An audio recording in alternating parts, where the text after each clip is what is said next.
Welcome back to another episode of Psycosmos. Today I have Cameron from TheLightProject. This is an awesome guy that we met at a expo event that we did many months back, actually.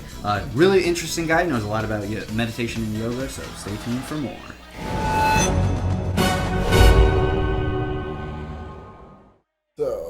So this is Cameron. Cameron's a really cool guy. He's a young man who has a lot of ambition and a really great head on his shoulders. We met him at an expo that we did over 6 months ago, and it was actually really great to be able to not only meet this guy but meet all the people that we did. Especially people who are on his level who actually know quite a lot. And I would say that, he may look young, but don't underestimate him because he's actually a very intelligent guy. So he specializes in a lot of meditation and yoga type, teachings and classes and things of that nature. And he also owns his own company that goes and clears out. Yeah, it's not official yet. But not official yet, but yeah. Please, actually, why don't you introduce yourself? I'm sorry. So my name is Cameron. I have a company named TheLightProject. It is not official yet, but it will be at some point.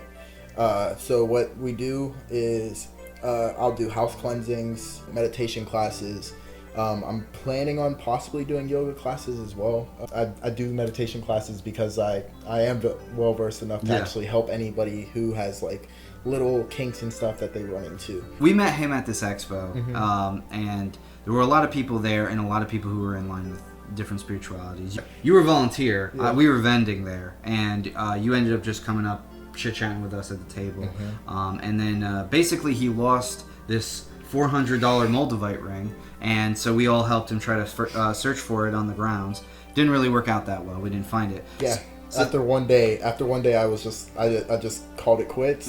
And then I literally just completely left my duties as a volunteer alone, and I just hung out with you guys for the rest of the time. Yep. And then he spent like $1,000 on crystals. Yeah. It was funny though. It was really great. We had a great time. Really interesting young guy, and basically I just wanted to give him a spotlight because I found him very intelligent, and he definitely knows a lot, especially when it comes down to meditation. So why don't we talk a little bit about that? Talk about just from the meditative standpoint.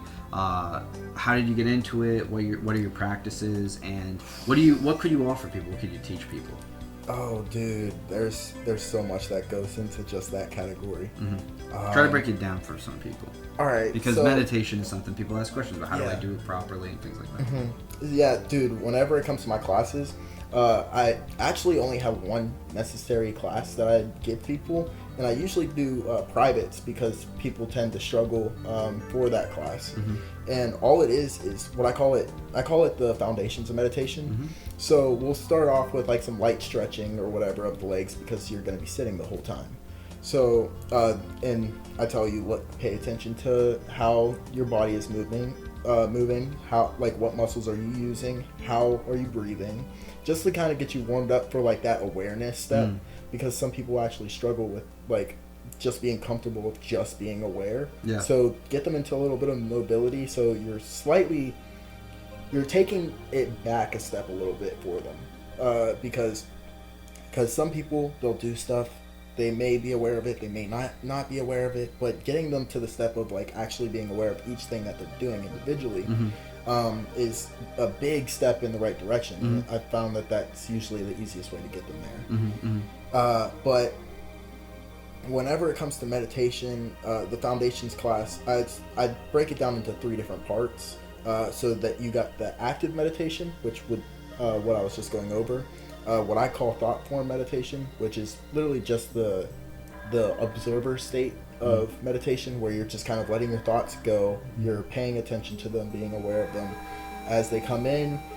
Don't hold on to them, you don't focus on them too much, you kind of just I guess the best way to put it is like, think of like a fly. It buzzed past my ear. You notice it, and then you just kind of let it go because trying to catch that thing is pointless. Right. And then I have the spiritual side of it, just for anybody who wants to dive deep like myself into it.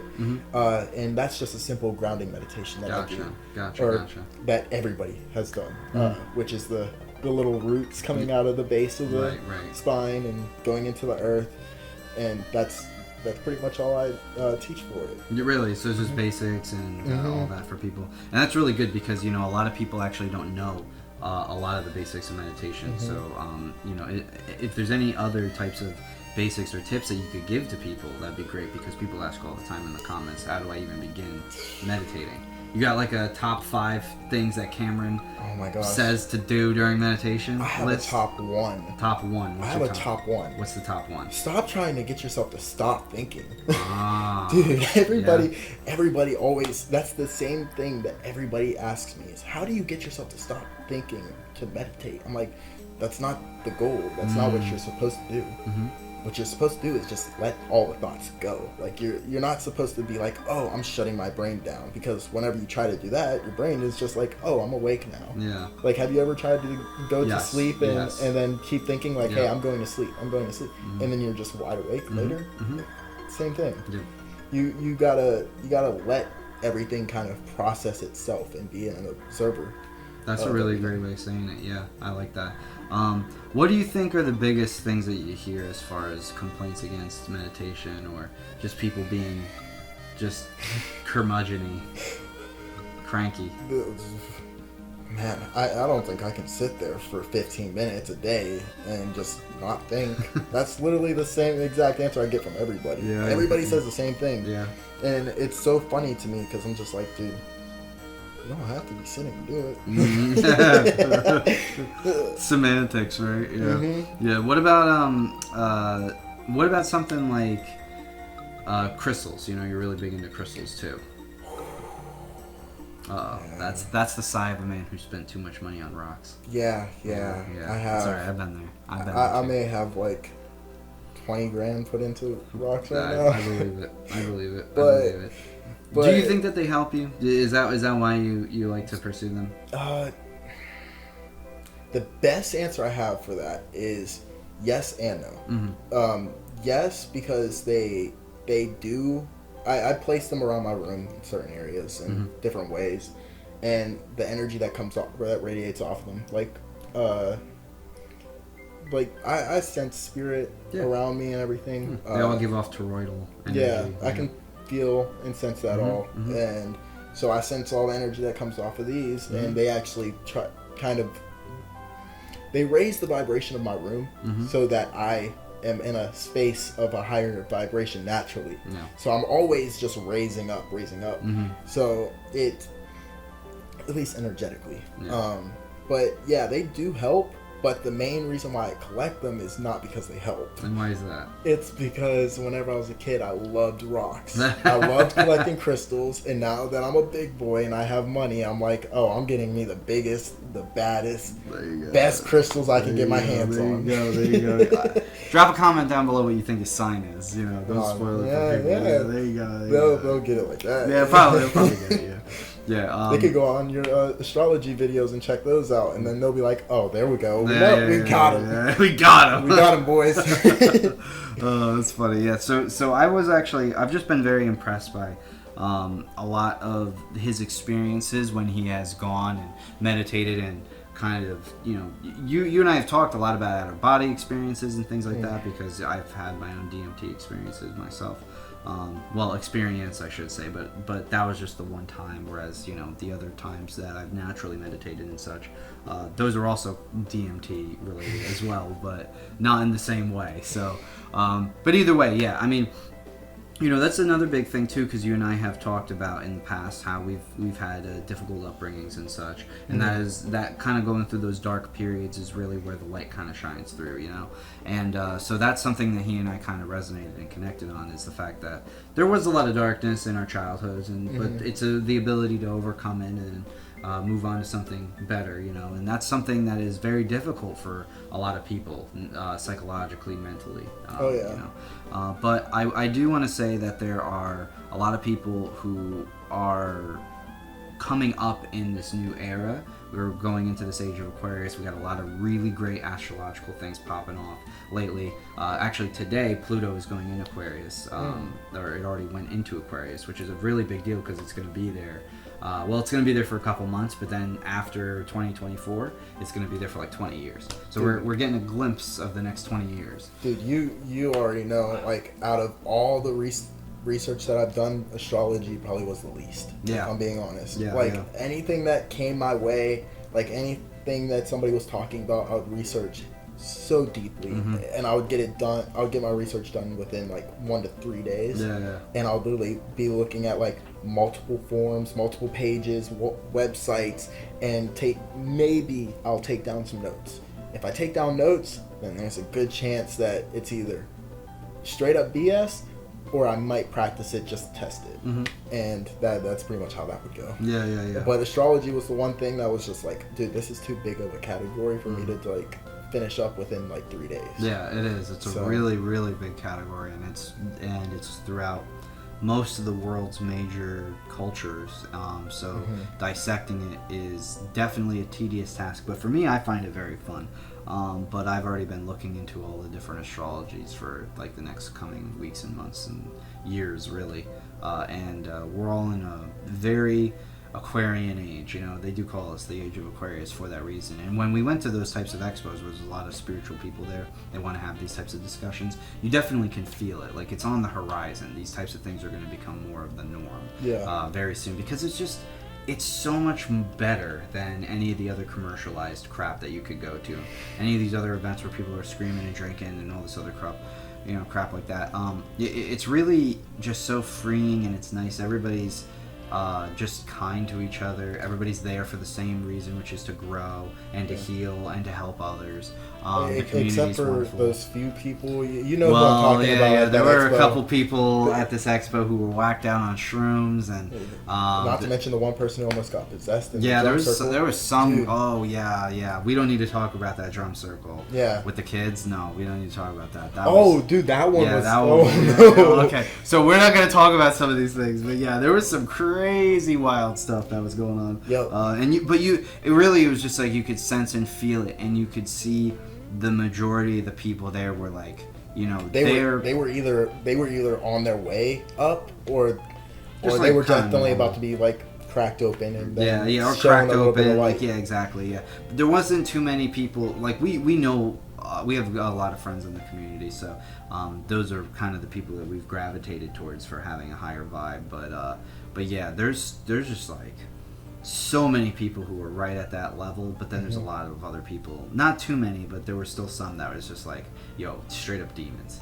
Straight up demons were at that thing, man. They were like, I smell crystals, and I smell people who are spiritual and people who might be able to get sucked into something. Like, let me go there. And these people were wandering around with their eyes bugging out. They were definitely on some kind of those people methamphetamines or something. I mean, there's some crazy people at that expo.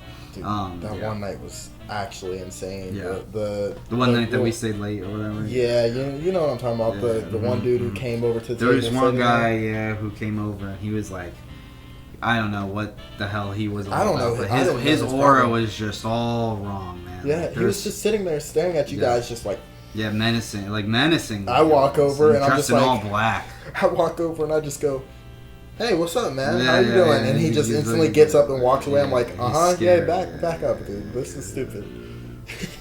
Well, there was a lot of people who were crowding around our booth, which was cool. But yeah, you know, overall, I really enjoyed that expo, and it's great that we got to be able to meet so many great people and make so many great friends. As we progress through the ages here in these next few decades, it's going to be a struggle for the youth like us to kind of instill these morals and these truths into our generation. As you said, and as I've said, you know, I'm more of a millennial, he's more Gen Z, but both of our generations are really not fulfilling their divine grand life purpose. You know, a lot of them are meek and mild and in this like woeful, sorrowful period of their lives. And I mean, yeah, we all get sad, and it's a very depressing state of the world. If you're like really obsessed with the news and you're watching too much stuff, then it's very depressing. But you know, you can always just go outside and look at the sun and, you know, be happy or bask in the sunlight, I should say. You know, but don't do what there's a trend about sun gazing. There's like a subdivision of sun gazing where you bend over and you spread your cheeks towards the sun. Oh, yeah. Don't do that one. Please don't be that person. Don't be that person that ruins it for everybody. Just don't. Don't moon the sun. Exactly. We don't need your moon reflecting any of that. There you go. That's funny. if you got demons in your house, please don't be that guy who's just like, oh, I'm so scared, I'm so scared, I'm so scared, I'm so scared. That's how you keep it around. Yeah. If it's there, leave it alone. Just forget about it. Maybe go on vacation for a few days. That thing will probably move out. If it doesn't, then call somebody like me. Yeah, there you go. Yeah. An exterminator. Yeah. The exorcist. Yeah, the person who's going to send him back where he came. There you go. Rosary beads help. I'm going to get like a little Ganesh or something. There's, if you're into magic, actually, there is something called the double reverse floor wash. And it essentially what it's supposed to do is it's supposed to, like, say somebody sends something to you, right? Somebody sends some negative juju. Oh yeah, I'm an expert at that. If somebody sends some negative juju towards you, what it does is it sends it back out of the house. Yes. I actually set that as a protective, so I didn't know. What did you call that? The double reverse floor wash? Yeah, so it's something like that. That's cool. But it's like the magic aspects of it, but it's just manifesting. I actually know all about that because that is basically like the only form of pure white magic that there is protective spells. That's pretty much it. It's just protective spells. No casting demons or whatever bullshit onto other people. It's just literally just protecting you, your family, your loved ones, good health, good high vibrations. That's like the only real form of white magic that actually exists. Everything else is either gray or black, and most of what's in gray is actually black anyway. So it's like, and that's why magic is such a really, really sensitive topic, because you can get really wrapped down in it. And we know a lot about magic, and I actually know a ton about different forms of white and black and gray magics, but like I do not progress towards those darker things. I just know of them, and I know what they can do. You got to know thy enemy in order to protect yourself properly, and that's really where it comes into play. And also even so, not channelings or things like that, which I personally don't do just because I don't have a knack for it or whatever. I know do you that. and I have talked about it. I do it, but I keep like a mental block up on it, because the more you channel, the more susceptible you are for things. It is true. And it definitely is, because now it's hard to explain, because the best way to put it is think of like a balloon. Like you got your little space here, right? I just pretty much fill up a balloon to fill up all that empty space. And whenever, say, I know you said something that you don't do like spirit guides and stuff. Not too very often. Yeah. I feel like I have them, but I'm not like calling upon them. That's usually how it goes. It's like if you're good enough by yourself or whatever, they may come around and just kind of like push you. That's or something. That's but really, that's all that would be about. But like for me, if I get like a little nudge to do something or whatever, it literally feels like somebody's putting pressure on that balloon, and I just call it like an imprinting thing. I see. And then I kind of just interpret it through that balloon. You know what I mean? I see what you mean. So that's kind of all I do with channeling anymore. I don't do all that bullshit about like, I don't do all that. Oh, your mom said this. Dude, I feel like people who do that are just out for a cash grab, and I think a lot of people in the spiritual community take advantage of other people for sure. I could not do that to somebody. I don't care if I'm really getting this message. I'll straight up tell that spirit, look, I'm not the one for this. I will not do that to somebody. Yeah. So just like the balloon thing that I said about like the subconscious and the conscious mind, you can do that with your body, like with your astral body, or the astral body, or your Taurus field in physical terms. But like all you really have to do is visualize it, because your energy in your mind kind of is like a conduit for the astral, from the physical to the astral. So if you just if you see your physical body and take that as like a template for what your astral body is, and then you just kind of see say like the heart space kind of envelop that body, now you have a shield. And that will literally just, man, people can shoot bullets at that fucking thing, and it's just gonna go ping, ping, ping, ping, ping. And I felt that actually too myself. I felt like people have tried, especially in like the last couple of months, people have really tried to send negative energy my way, but I'm very good at deflecting and sending that shit. I've been back. so heavy on energy lately. Yeah. Like, I've been full of energy lately. That's good. There have been times in the past where there have been people who've tried to like do rituals against us and stuff, or they try to do like death threats or whatever. But you know, I'm very good, like I said, at posting up a lot of protections against that. Just a lot of the sacred secretion stuff just automatically makes your body pretty good. That kind of plays into another conversation topic, which is basically that we see a lot of this pseudo spirituality stuff that's been popping up over the last, I don't even know, couple of years. Some of it's accurate. A lot of it is, but there's a lot of it that's not too. Mm-hmm. And I mean that's the big issue, I think, which is people don't know what to believe anymore. Everything lies to them. The government lies to them. The financial institution, the schools, everything lies to them. So don't trust anything you see on TikTok. Don't trust anybody ever again. Don't. I'm being serious though. Yeah. Don't trust those TikTok witches, dude. The TikTok witches. Anything, dude. Some of the stuff that I've like seen from them. Oh my gosh, dude, it's pure demonic. But they're like, oh, this is just so good for you. This is just to cut connections, but it's actually like a whole other type of ritual. Mm-hmm. You're just putting intention for it to do that, and it's like, dude, don't do that. Don't trust those people, because they like, just put it this way, right?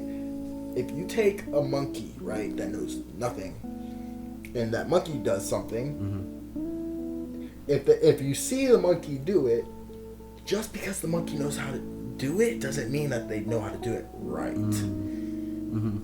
Don't be the monkey see monkey do. Don't be the monkey see monkey do. Yeah. If you see one monkey jumping on the bed, don't jump on the bed and then see that one fall off the bed. How about you just watch that one fall off the bed and hit his head. Mm-hmm.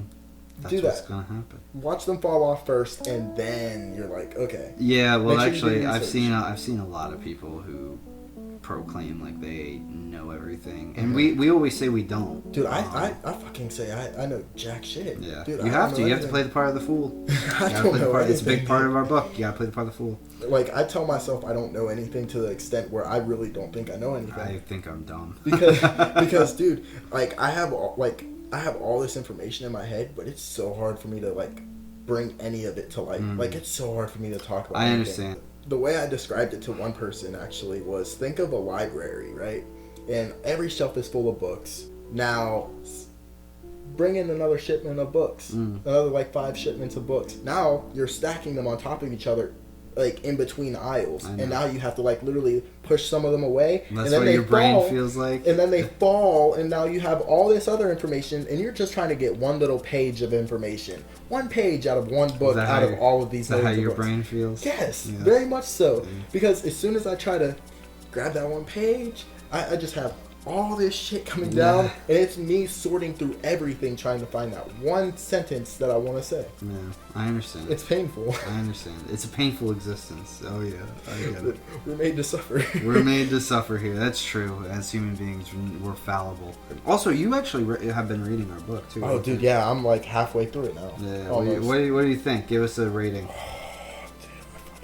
Do you I really? love it. I'm glad that you love it. I love it because there was so much information in there that.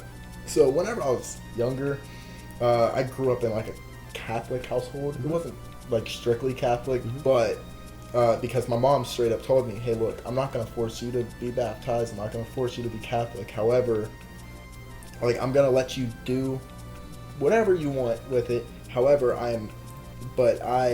you will not disrespect that." And I was just like, all right, whatever. So I ended up going and looking into Greek. I don't know what drew me to it, but Greek was the thing that like straight up caught my attention. And then like the Percy Jackson stuff came out, and I was just like, oh, that's cool, that's cool. And then the information there was just like so screwed up. I was just like, what the fuck? But I still liked it, you know. And I ended up learning a lot about Greek, and what you have in there is like some really. I'm not gonna spoil any of it, but it's a little juicy. I'm glad you like it. I'm glad you like it. We talk about a lot of different topics. Oh, dude, it's everything. Like whenever I met you guys and like we first started talking about the book, like I said, so it's like a Bible? And you're Yeah. like, why does everybody say that? Yeah, And I'm just like, now that I read it, I'm like, dude, why do you ask if people are Yeah, saying yeah, it's It true. is. Yeah, it pretty much is. Yeah. It's a Bible of the Bible and everything else. Yeah. I try at least. We tried really hard to make something that was going to be easily readable, but also jack full of really pertinent information for this coming of age, to learn. So I appreciate the support, and I appreciate the review. Dude, I love it. Good. I'm glad.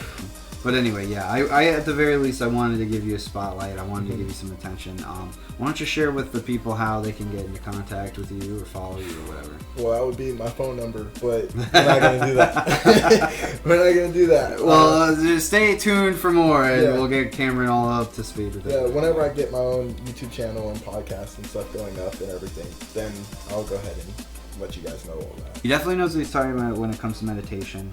He's a really, really nice guy, I definitely enjoy his company. So, but anyway, thank you guys for watching. If you enjoyed the video, make sure you like and subscribe. Comment down below. What you thought about Cameron. Tell us if you don't like him. Hit that bell. Yeah. Hit the bell. Hit the bell. bell. Yeah, hit the bell. Yeah, that's right. Get all those notification rings. Hey, listen, if you're going to hit the bell on any channel, this is the one, because at least you're going to learn something here. Other people, they might just talk your ear off for like an hour. How long is it going to be until you're finally like, okay, let's learn something now, Just click the bell. Yeah, that's true. But yeah, definitely go check out Cameron. Thank you guys so much for watching. We love you guys. Take care. Peace. I know people hate the hearts, but whatever. Peace.